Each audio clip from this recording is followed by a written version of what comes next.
difference. So, leaning towards dun sa mga damage per second yung side ng Onyx. So, pwede ditong maging aggressive ulit, knowing na aggressive naman talaga sila maglaro. Pero for Smart Omega, pwede kasi silang pumalag dito sa early game. Although medyo item dependent nga lang yung ibang mga heroes nila. So, laning ay kailangan maging mapagmatyag at maingat. Para sa akin, ang ganda ng Uranus pick dito. Hindi ko malaman ngayon kung sino yung magme-melt sa Uranus pick sa bandang late game ng laban na to. Kasi para sa akin, medyo free reign si Kuya Jem in this game. And looking at that Uranus pick, no, kaya niya kasing tangkihin yung damage na nanggagaling dito kay Ryota. And ang siguro magiging problema dito ay kung maduraan siya o makain siya ng isang Ukir. Pero regardless, with that Purify, medyo mahirap talaga kapag umabot na ng mid to the late game. When we look at the early game, sino ba sa tingin nyo may konting kalamangan dito? Early game, ang may ano dito is yung sa Barats actually. Kasi parang meron siyang control din with the slow nung Angela. So kailangan talaga maging maganda for them kasi yung ka-complement nila is yung Joy. So mabilis yung Joy, meron ka pang slow na dalawa, Barats, Angela. So kailangan sila yung mauna talaga. Kumbaga parang ang combo, tinalian ko. Tapos kinainan niya. Basta ang ganda, ang dami kasing option ni Mark para mag-ultimate, mag-heart guard. Kahit sino dyan pwede, Joy, CC, kahit si Joe may pwede niyang gawin. Siguro ang kailangan ng Onyx dito, agresibo din kasi yung Onyx So pwede nila utilize yung level 4 ni Super Prince. Kumombo na naman yung Prince Calera. Napakadali ring i-pull off yung swipe. Tapos yung Feather Air Strike. Goods na goods. Pero okay, missile muna para kay King Kong. That burns out the flicker coming in from Mark. That will be huge entering this first turtle fight. Kailangan mag-ingat ng pwestuhan ni Mark. At minsan hindi na natin kailangan panoorin yung XP kasi alam naman natin na i-regen din lang. Lokohan lang yan. Parehas pang mabilis yan. Matagal pa yan. I mean, mabilis lang silang dalawa pero matagal yung magiging patayan nila doon sa may itaas. And interestingly enough, mauuna ang Onyx dito sa positioning pagdating sa may turtle objective. Kung na-force kayo na si King Kong na mag-reset saglit. But Ryota is here to zone out. Okay, hard guard nilabas ngayon. King Kong napapwersang mag-ultimate. Pero syempre makakuha ng retribution. Nasa gitna si GM na ini-stamp. Yo-yo blitz from Ryota. Pero 10 bits yung damage output. Pakunatan ang nangyayaring laban. Pero yung turtle kay Kuya King Kong. Ayun na yung may strategy binisik ni Kuya King Kong Yun yung igigay!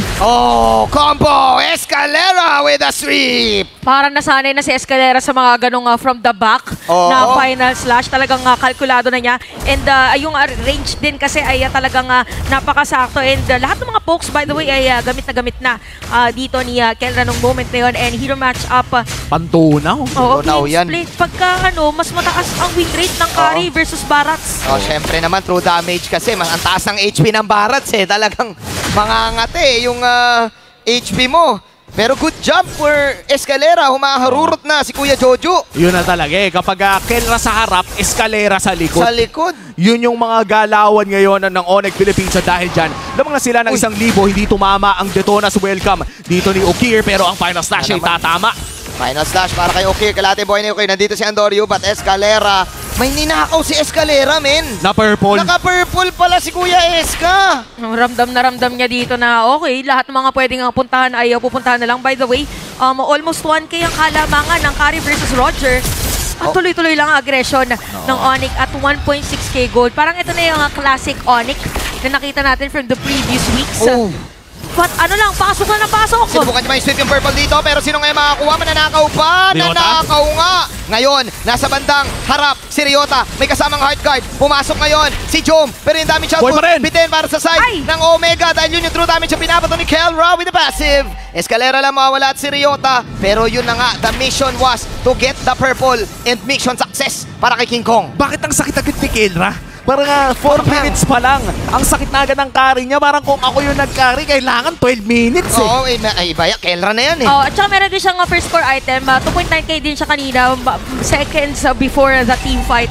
Tapos natin dito, parang majority ng kalamangan na gold ng side ng Onyx is sa kanya din napunta. At saka yung true damage na binabanggit natin. Also, magiging matapang siya kasi wala talagang burst sa side ng Omega na makaka-target sa kanya.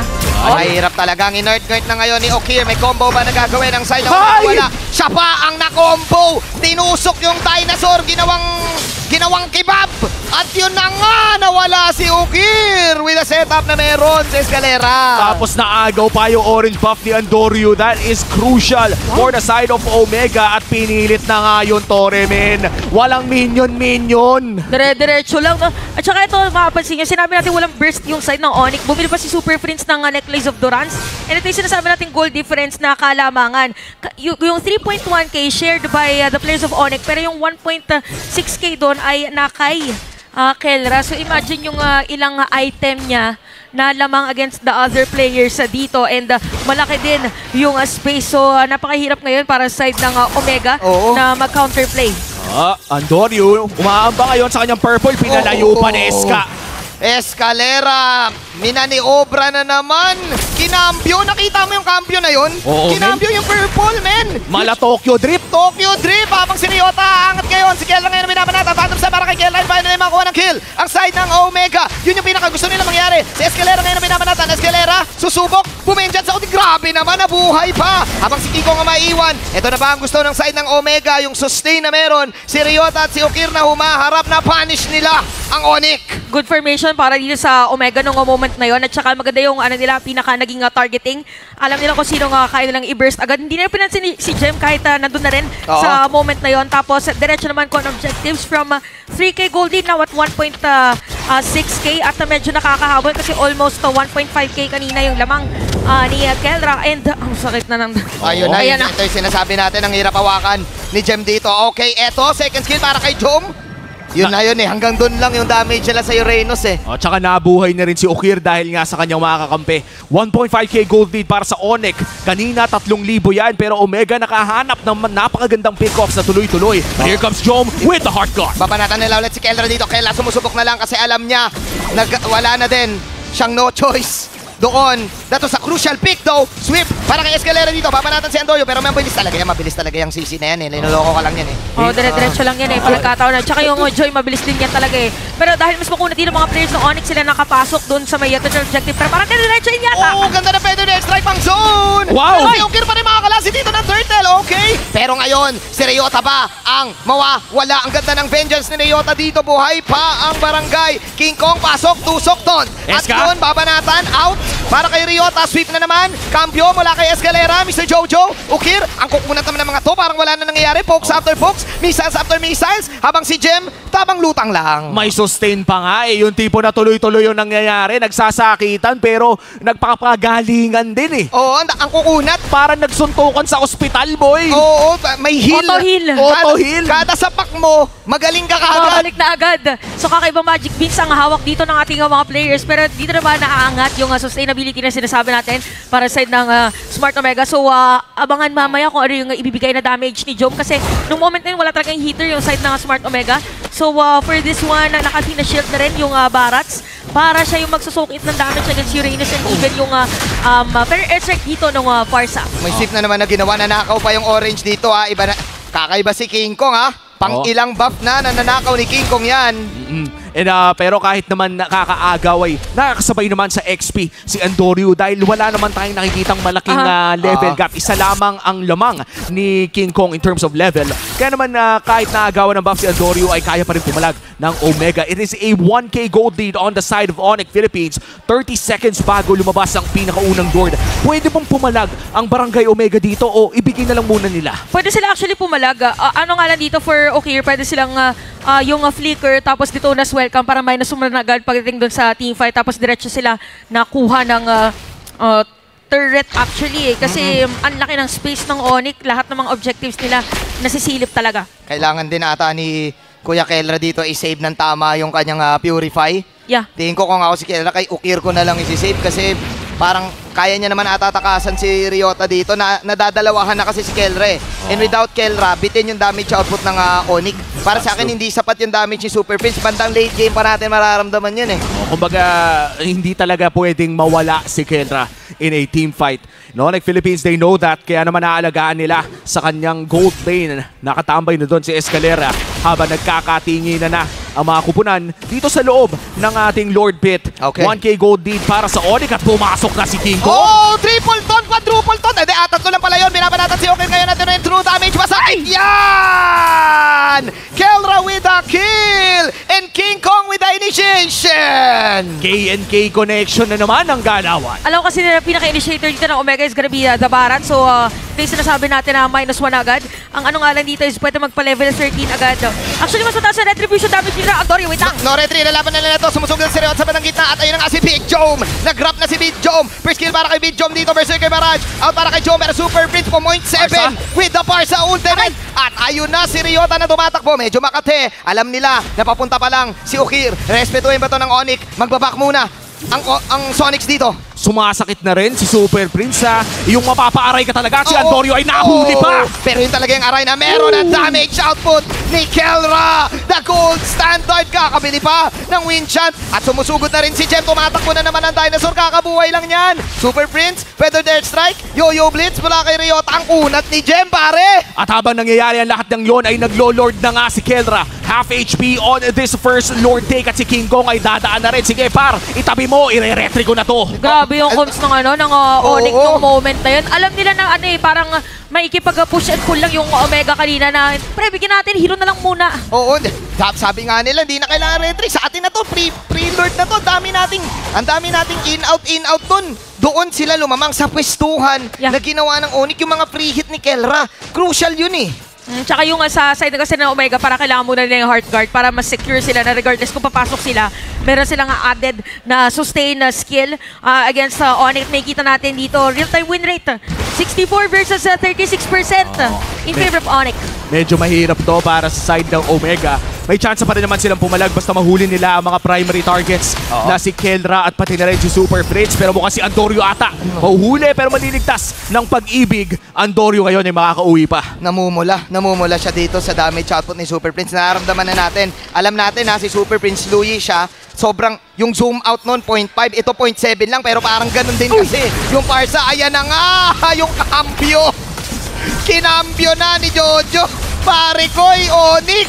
Napakasakit, Bilis. Kuya Eddie!